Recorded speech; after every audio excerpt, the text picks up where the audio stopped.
Good morning, good afternoon, good evening. That is Jack. I am Conrad, and this is the Footy 5 celebrating Thanksgiving here in the United States and the United States alone. But we will look back at all the Premier League teams and what are they thankful for? Our annual now, second annual Premier League Thanksgiving show. They can't celebrate Thanksgiving, but they can celebrate the spirit. They can be thankful for things. And there's a lot to be thankful for, a lot to make fun of because they're not really having a good November time for many of these clubs. But this is our giving of Thanksgiving across the pond. First up, Arsenal. Not, you mentioned it. Not a lot to be thankful for right now. I think Arteta has shown be thankful for him. He's got a project. He's clearly got some creativity challenges he's got to solve for. But ultimately, for them, it's Thomas Partey has going to be an anchor, probably alongside Xhaka for a long time in that midfield. Yeah. A very, very good defender of the back four, so to speak, but just a phenomenal overall player. He reminds me a lot of not just yet, but he could have a similar effect that Van Dijk had at Liverpool, where it was a guy you didn't bring him in at a young age, you brought him in at his prime, and he was going to come in and help you move your side along. And Arsenal are not where Liverpool were when they signed Van Dijk, so they won't have similar success just yet, but he's the start of new things to come. And I think that there are multiple reasons for positives. I think Nicola Pepe has potential. They have some good youngsters, but definitely this guy is one of the brightest spots for them. Bright spot for them, absolutely. Next up, Aston Villa. Much more confident in their performances though so far this year. Jack Grealish for us is who they are thankful for. He signed a new deal back in September through 2025, £140,000 a week. There are rumors that City are going to go after him, but this is his boyhood club. We talk about this a lot. He is the guy that makes that side tick, and the longer they can hold on to him, the better shot they have of a top 10, top 7, top 6. Exactly. This is a really good club. You can only start 11 players at once in a football match, and he plays the role that several players would have to fill in should they eventually move him. It was talked about if he was sold in the summer, £80 million to Manchester United. Well, you would fill that with several other positions, but you would need to have several other guys perform the roles that he does as a creator, as a leader, as your captain. So Captain Jack is undoubtedly the best player in this Aston Villa side, and with that new contract he signed in September, there's reason to believe he should be there for a long time unless Manchester City offer a dumb amount of money. $133 million is which, the number. If you get that amount of money, Jack Grealish gets a life-changing amount of, even more life-changing than his £140,000 a week wage. And Aston Villa could buy a new stadium with their money they get for Jack Grealish. Maybe you turn your head, but they want this guy for the very long term because he's playing at an absurdly high level right now. And he's finally getting the recognition in the national team, Southgate calling him up, and he's done very well in the international matches he's played in thus far. Very exciting for him. Next up, Brighton and Hove Albion. We talked about them in the table episode. Go watch it. A couple days ago. I think they're just happy for last year, thankful for last year. They know what they're doing. This is their second, third, fourth campaign now. They understand what they need to do, and they're sitting in the exact same spot, 16th in the table, kind of underperforming where expected goals and expected wins points would have them.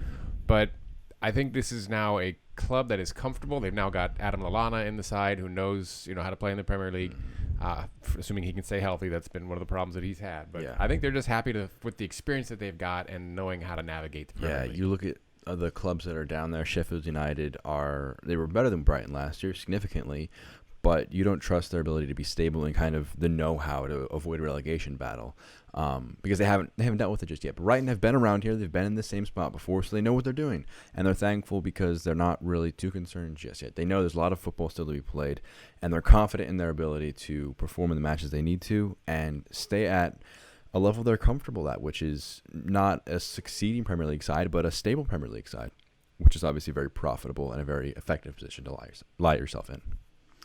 Next up, Burnley. Burnley's a strange club, but it's Sean Dyche. We love Sean Dyche. If not for Sean Dyche, Burnley would not be in the Premier League, I don't believe. He has very publicly said, we've commented on it multiple times, looking to bring new players in. There's just no money to be had, especially now in a time where the economics of the game are challenged more so than they ever have been. It'll be interesting. I don't know where he ends up, right? Does he move to a bigger club? Does he go to the national team? We talk about this all the time. What's next for him? But they're glad to have him right now. I think if there was anybody else at the helm, definitely wouldn't be in the Premier League currently, and especially right now with a manager you believe in so much, who's been at this club for so long. If you're to avoid this relegation scrap you kind of find yourself in right now, you want this guy in charge. I think you believe in him. He's proven that he's a Premier League capable manager, and he's a guy who's got his name tossed around in some really big jobs. So they're thankful for him for as long as they'll have him. And they'll hope that if this is his last year at Burnley because of just maybe it's ready for him to move on, ready for Burnley to look for someone else, for whatever reason, they'll hope that he can leave them a nice little gift with Premier League survival, which if there's anybody you would trust in the league to do that, it's Sean Dyche. He's one of the premier managers in the entire league. Next up, Chelsea. Chelsea really do have a lot to be thankful for. You could go for Lampard here. You could go for any of their new signings. Mendy in the net, for them is a huge upgrade. Thankful for a goalkeeper with long arms as opposed to Kepa. And who dives before the ball arrives. Exactly. But ultimately, it's Roman Abramovich. He's the one that's signing the checks. He's putting the pieces in play for Lampard to succeed. They are playing better defensively, but Abramovich has never shown any reluctance to sign checks. But going on over 200 million, 300 million that he spent over the summer window, again, economic challenge, and he went and did it anyway. And it is a bit of a discredit to Chelsea to solely talk about the finances involved, because you mentioned all the talented players they have, the talented coaching staff. Now, Lampard's proved us wrong. We kind of had a lot of our skepticisms about him. But ultimately, this was a summer where it's an odd place in the Premier League. There's not really a dominant club like there has been the last couple of years. Liverpool look very shaky, especially with their injuries. City look incredibly shaky. Spurs have not won a title in many, many, many years. So there was almost a void that could be filled by a dominant side. And Abramovich said, all right, we're going to take the risk in this financial environment, and we're going to upgrade our squad. And they did just that, signing several players in a lot of positions. Werner, Havertz, Ziyech had already been signed, but Mendy, upgrades in the defensive areas with Chilwell and Thiago Silva. They needed upgrades, and they did them. And that's because this man took the big risk of signing those checks. So ultimately, yes, they are going to be winning games probably because of Lampard and because of talented players on the field. It's this guy who got them the risk-taking ability to have that amount of talent out there at Stamford Bridge. Next up, Crystal Palace. We didn't have high hopes for them this year. One of us had them getting relegated, I believe. Wilfried Zaha is the most talked about player in terms of will he stay, will he go. Never looks all that happy. Struggle to find him with a smile on his face in a photograph. But again, he's the talisman for that side. Mm-hmm. When he scores, when he plays well, Crystal Palace look a good club. Yeah, they're overperforming, I think, where many of us expected them to lie. I had them just above relegation. You had them in relegation. I had West Ham getting relegated, and they are obviously proving me wrong as well. They're top half of the table. But I think that what he offers you is he offers you a game-changing ability, much like Jack Grealish. I think a bit of a lesser extent to Jack Grealish, but he is as good as many forwards in the league. I think he's capable to be at a top six club. He wouldn't look out of place at a big side across Europe. And that's why it's so important for Crystal Palace to be able to lean on him. He's been able to score goals this season. I believe he's already surpassed last season's goal total, just this season alone. So he's improved from last year. He's leading your side. And if they're to survive this season, which looks very likely considering how well they've played under Hodgson, he's there because you're going to play very defensive, very, very far back. So you need guys who can be clinical in the final third. And Zaha is doing a great job for them. And Crystal Palace overall have a lot to be thankful for. Hodgson, I think, has proved a lot of us wrong as well. But ultimately, this guy, when he plays well, Crystal Palace are a hard team to beat. Next up, Everton. Again, a number of different directions you could go here. They brought in a number of new players. They've got Richarlison playing at a very, very high level when he's not suspended due to red cards. You could go with Ancelotti. You could go with the hopes for their new stadium, right? Mm-hmm. We've been to Goodison Park. Great tradition, but man, it needs a facelift, right? Yeah. So I think if there's going to be a revenue, would be nice. We're tall people, but don't no room in that place at all. But again, hopes for that new stadium and revenue sources. But it's James Rodriguez. We talked about the trust level and that he has with Ancelotti. Ancelotti doesn't need to tell him what to do because he knows, and he's able to really be that manager on the field and orchestrate that team. And when he's in there, it is a really, really, really good side. Yeah, Everton, I don't know how to phrase this. They're a very English team, if that makes sense. You don't look at them and think great foreign talent. But this is a guy who's been around the block. He's been to Real Madrid, to Monaco, to Bayern Munich. He's won trophies at a lot of places. He's an international for Colombia. And he's loving life at Everton. And I think that's what you're almost most thankful for. It's not like you have a guy coming in who's making a high wage, but he's loving Everton. And Richarlison as well, he loves the club. So Everton are building themselves up to be bigger than they have been before. And in terms from an American perspective, you never looked at Everton as a kind of club that could appeal for overseas, if that makes sense. But getting guys like Rodriguez and Richarlison, Dominic Calvert-Lewin, he's a domestic guy, but he's playing great as a forward. Talent. And with Ancelotti, it was a toss-up between this guy and Ancelotti. I believe I put this guy in instead of Ancelotti because he's just been in such great form this year. And as good a job as Carlo could do, you need guys to put goals in the back of that and create chances. And he is a bit of a dip in form because he was just so good at the start of the season, the start of his Everton career. But they have a lot of reason to be thankful, and a big reason is the Colombian magician that they got. Next up, Fulham. Tough. Fulham have been dreadful. Yeah. Right? They're thankful. Honestly, they were sitting on 4 points. Mm-hmm. Last year, 4 points, this stage of the game, bottom of the table. Watford, we made fun of them for not having any W's, and they were thankful last year for the letter W. They're thankful for West Brom and Sheffield United, who combined have 4 points. Mm-hmm. They're got a good manager. They've got a good collection of talent, but it feels like that Aston Villa side that came up, spent $100 million, and got bounced. Mm-hmm. Right? There's kind of something missing. I'm not sure what it is. Yeah, it's tough to tell. We like them a lot. I think that the issue is just that they're lucky that two sides have been worse than them. They have not been better than two other sides. I think that's the only way to phrase it. Then again, there's still a lot of time to be played. I think that it was going to require a bit of a learning curve because it was a relatively young side. So thankful for the fact, we'll see it a bit later, that there's still a lot of time left. Time is on their side still. But you have been relying on two teams being very bad to not find yourself rooted bottom of the table, because a lot of people were saying this is the worst side that they've seen in the Premier League since Derby, when they conceded however many goals they conceded in the early. Yeah. They're not that bad. Obviously, they have a lot of talent, but you just gotta play better than other sides rather than have other sides be worse than you. Yeah, that's not a good strategy. Hope is not a good strategy in this case. Nope. Next up, Leeds. This one is very, very clear. Bielsa ball, very emotional, very astute, interesting style of play, but he's getting results. They're right around that midpoint of the table, top half, slightly below top half.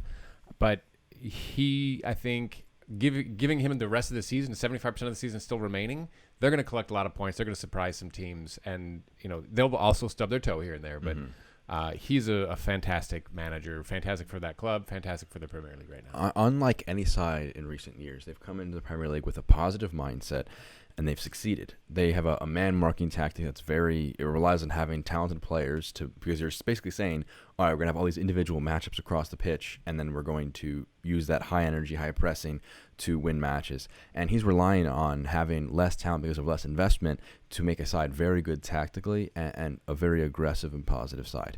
So I think there's ample reason for positive for Leeds right now, because yes, there was a 0-0 draw against Arsenal where you probably should have won, and you had the old problems come up where you aren't burying your chances. But it is a sign whenever you're dominating a side like Arsenal, and you put Liverpool, the defending champions, toe to toe first week of the season. You have a good match against Manchester City. They've got so many reasons for positives that I think all comes down to this man, Bielsa. Next up, Leicester, a strange club, disproportionately high number of goals coming from penalty spot. That's what they're thankful for. Look, they're creating the chances to get the calls, right? But they need to be converting more from open play. 41% of your goals are from penalties still. Game 9 matches. Yeah, that's a disproportionate amount from the penalty spot, and they're very thankful that the penalty rule exists. Obviously, I think we believe Leicester have a lot of upward trajectory that they can have, but they need to reduce the reliance a little bit on the penalty spot for them to have, I think, long-term success this year and not have a fall-off like they did last season. But Leicester are good, but we have to make fun of them for the penalties, as always. We like to point it out a lot, but 41% is crazy number. Next up, Liverpool. The obvious answer here would be Jurgen Klopp, given the 5 years that he's been there and being able to navigate a team when you're missing 6 of your main outfield players and you're still joint top of the table. But we're going with Anfield here, another place that we've been, Goodison Park, and then at Anfield. And they miss their fans, right? To be sitting joint top without that home support is pretty remarkable. Yeah, right? Liverpool, I think, have a bit of an edge at home. They're on a 64-match unbeaten run at home, and that's without having fans there for the last, 10, 15 of them in the Premier League. So there's reports that the Premier League are going to try 2,000-ish fans back in certain sections of the country. It's tough because of the bad situation with coronavirus in England. But Liverpool, I think, are going to be thankful that there's at least some opportunity for fans to give you some support at home. Because when everyone has COVID-free, pandemic-free worlds, Liverpool have such an edge at home because it's just such a different atmosphere. So they're going to be thankful that home field advantage is slightly coming back, alongside the thanks of Jurgen Klopp. Last year, we said Michael Edwards. So Liverpool, I think, can be as happy as almost anybody. But we saw in their match against Atalanta this week in the Champions League that they're not as dominant at home. They just look tired without fans. Yeah, they look tired. Sometimes they need that energy boost that Anfield can bring. And 2,000 fans wouldn't quite do it like 56,000 would, but it's more than zero. I think it's dumb that they're bringing fans back. I think it's dumb that there are fans going to sporting events here in the United States, country that has been ravaged. Yeah. Unlike most, nobody's mismanaged it worse than the United States has. I just think it's foolish the way this thing is going. Granted, it is outside, and it's that there's benefit to that. But yeah, can you do it safely? If you have to struggle that much to get it done safely, is it really worth doing in the first place? Yeah, I ask that question. Hope though. Next up, Manchester City. Still, they have the game in hand, and that's where we netted out. There's not. I mean, yeah, you're thankful that Pep Guardiola signed on for another 2 years. You're thankful for Ruben Diaz coming in as a center back, but they haven't got many points this season. They just don't have. They're not scoring. It's again the binary results: 1-0, 1-1, 0-1, and then the 2-0 loss this weekend against Spurs. So they've got, I think, a lot of questions to answer. I think they're lacking a bit of energy. I think that they are. They look a little burnt out. If we're being honest, a lot of players. I think Bernardo Silva is a guy that I think isn't talked about a lot. That he had a great season a couple years back when he was first originally at Manchester City, but he's kind of been poor for a lot of it. Riyad Mahrez isn't quite living up to the billing, but I think that Manchester City are the game in hand will help them dissuade any concerns. You mentioned the long-term things they have, but they want to get back to winning titles, competing for Champions Leagues, and right now they're not playing at a level for that. Game in hand, try and keep yourself in the race, and again, 29 matches still left after that, so try and keep pushing onwards. Next up, Man United. Again, much like their city mates, there's not a lot to be really excited about. Bruno Fernandes, you could give the penalty spot to Man United also, especially Bruno Fernandes, but he is a game changer for them, absolutely. His creativity, he's always in the right spot, whether that's delivering a pass or just being where the defender is not, where he can get a clean shot. And then when he gets these outrageous shots, he can put it in from 25. It seems awfully simplistic to kind of mention that a player is passionate and attacks and is a leader, but United are devoid of leaders right now. Harry Maguire, we talk about it. He's just not a natural-born leader. He's a more silent leader, but he's not the kind of guy like a Jordan Henderson where he goes out there and he dictates and orchestrates the match. Bruno Fernandes has that in his locker. He has that same kind of passion. He doesn't wear the armband just yet. I think he should be their captain long term. Agree. But he is so progressive with the football. People criticize him for poor passing numbers. Well, that's because every time he gets it, he tries to go forward. He tries to do the objective of the game, which is to score goals. United were criticized for not being very direct, not being very progressive with the ball. He solved that issue almost single-handedly. Yes, they win a lot of penalties, but that's because they're being more progressive. They're getting themselves in the chances. Originally, last couple of years, if you're not in the penalty box, how are you going to win a penalty? Because you can't if you're not in the penalty box. Being there has gotten them more opportunities, and they are a bit lucky in that aspect to have a lot of penalties, and people make fun of them for the VAR calls. But Bruno Fernandes is a big reason why they've had some improvement. Still a ways off where they want to be, but more Bruno Fernandes's will get you a lot of success. Next up, Newcastle United struggle a little bit with this one. They do have a good amount of attacking talent. Problem is, Steve Bruce, as we talked about in the table edition, not necessarily utilizing that attacking talent to its greatest effect. Mm-hmm. Last year we talked about Mike Ashley. He won't be the owner forever. We thought by now he would have sold the club. So again, this is more of a projection for Toon to say some point Mike Ashley is not going to own this club, and we will be thankful when that day comes. Yeah, exactly. If all had been right in the world, he would not be owning the club right now. I think that their time has well passed, and they're ready to separate, but Premier League is not letting them sell it to the Saudi Arabian. And that makes, I get it. Mm-hmm. The rationale behind that. Ultimately, I think Newcastle have reason to be a little upset with how the situation's been handled. And Mike Ashley, I mean, he wants the club to be sold. He wants the ownership to be changed. And Newcastle fans want the same thing. But they're thankful that he is not forever, that this man is not going to be there forever. So we put his face as a thing that you're thankful for, but it's not because of him. It's because he is not. There is a future. There is a future. There is a future. Exactly. Next up, Sheffield United. 1 point. Can't score, but they're simply thankful that there are 29 matches remaining for Chris Wilder to get this thing turned around, get them to 40 points and to safety. And I think they can do it. They've got a lot of work to do figuring out how to put the ball in the back of the net. Yes. And just that 29 matches left. There's not much else to say. They have got I think they've got a lot of talent. They've got a good manager. They got good tactics. Haven't gotten good results. Haven't been putting away your chances like you should be.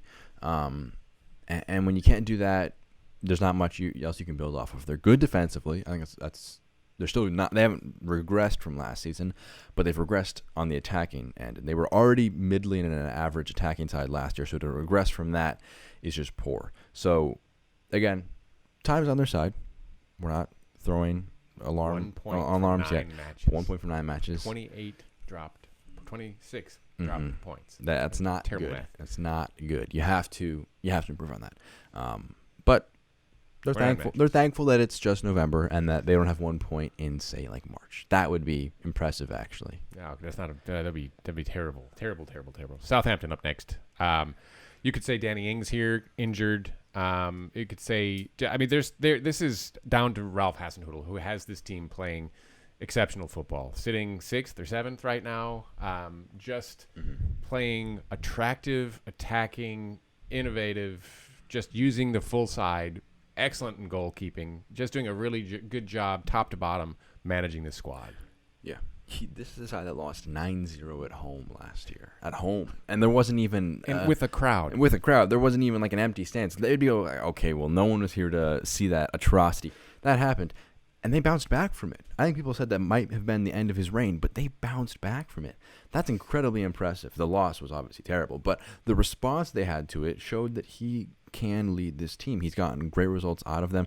They're currently 5th in the table. I'm very excited for their matchup against Manchester United this weekend because that's an underrated matchup in my eyes, because it could be a case of Southampton prove themselves to be a for real team this year, or Manchester United can kind of continue their bounce back. But Southampton have it all to thank for Ralph Hasenhüttl being a phenomenal caretaker of the club, and all the reason on this Thanksgiving to be very thankful for Ralph. Next up, Spurs. Again, there could be an obvious answer that I think last year we said it was Mourinho and it's not his 3rd year. Somehow, even though I think he had just was he even there at that point? We had him in there, I think. Tough, yeah. But it's Kane and Son right now. Son plays this game with so much joy, and he is legitimately happy when anybody does anything to help the team, whether he's laying on the assist, whether he's scoring a goal, whether he's just watching it happen. Those two are a fantastic duo for Jose Mourinho and this Spurs club. Yeah, I mean, they are two of the premier forwards in all of the world. I think you can make an argument for Kane being the most complete striker, and Son in that left wing spot is making himself known as one of the best in the business. And that's because they have passion, they're talented, and they are being used tactically very well by Mourinho. So ultimately, Mourinho is a great manager. We talk about that 17-18 season with Manchester United, finished second with them with a terrible squad. Give him more Kanes and more Stones. This squad has exponential potential. And he's made some great signings already. Højbjerg has been great. But these two guys, their ability to score goals, they'll regress eventually. Yeah, they can't keep it up. They can't keep this otherworldly form up. But they are carrying this team, and they're the leaders of a very, very good Spurs side, which is not something you say every year.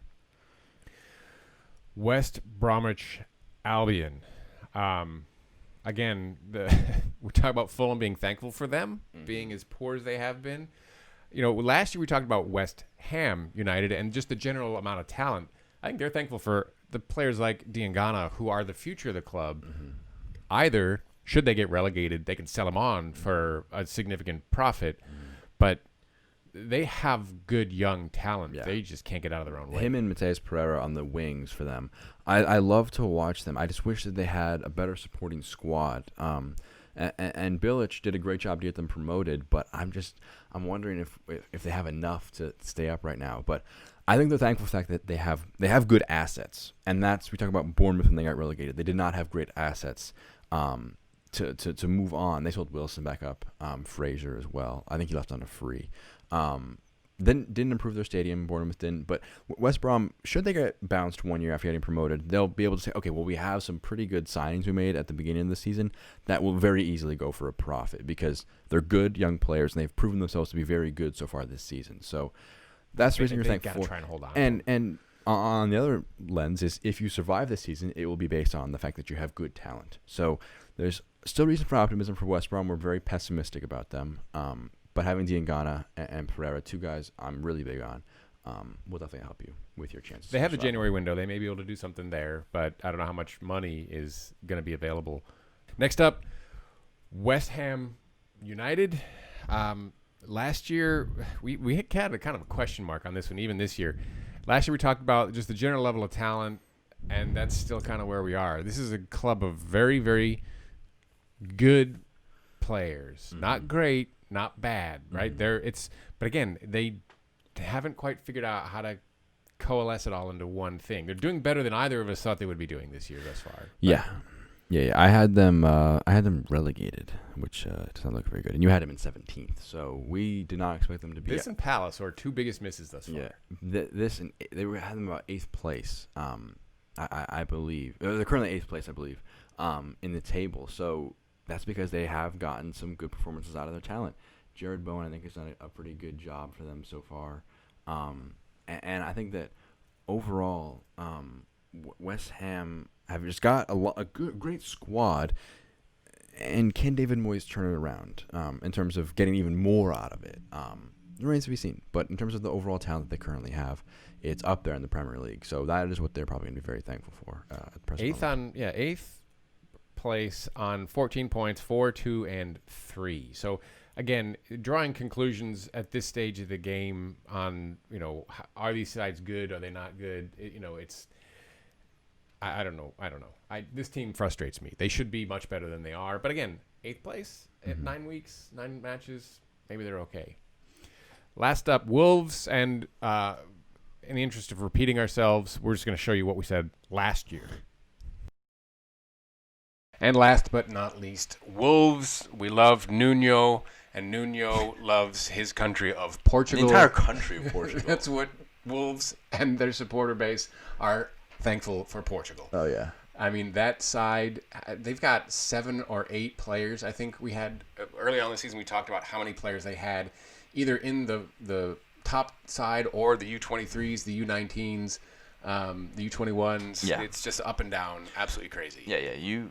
They have a lot of reliance on Portugal, but they're showcasing that there's a lot of talent from there. And Nuno is doing a great job with his shrewd business. Ruben Neves, when he was brought over initially when they were in the championship, was regarded as a massive signing, as a steal of a signing. And he's continuing to improve. And whether or not he's going to be poached by a bigger side remains to be seen. And Nuno, as a manager himself, Arsenal fans want him as their manager. Will they be able to hang on to him and remain with that Portugal, core of their squad? The situation at Wolves did not change. They swapped Yosa for I'm totally blanking on his name, but the young guy that they signed from Portugal. That has not changed. Our hairs have changed quite significantly. Fabio Silva, 19-year-old. Correct. Yes. Yeah. I had a bit more. You had a bit less. Inverse now. But they are happy for Portugal. I mean, they have an amazing abundance of Portuguese talent. Yeah. Portuguese manager. Again, probably could be performing better than they are. They sit right behind that West Ham side. Oops. And probably better than they are. They're consistently challenged for that 7th spot, 6th spot Europa League.